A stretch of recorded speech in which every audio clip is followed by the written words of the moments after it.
absolute beginner sewing question I wish I would have had a friend to ask when I started sewing. How, why, and when do I use?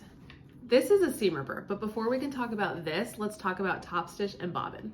Here on my machine, you will find my top stitch thread, but down here is where I keep my bobbin. My top stitch thread is red, and my bobbin thread is blue. Let's use this scrap piece of fabric to demonstrate the difference.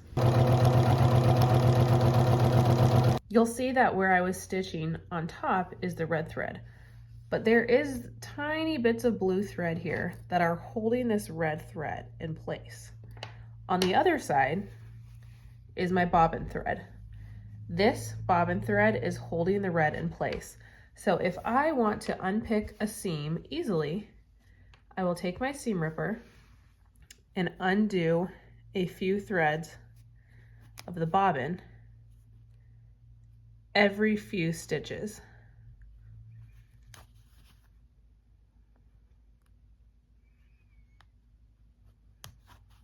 Once I've removed some of that bobbin thread, the top stitching thread comes out so much easier. Well, I can't even tell you how much I love to sew. If you also love to sew, then please subscribe and we can learn more together. Bye.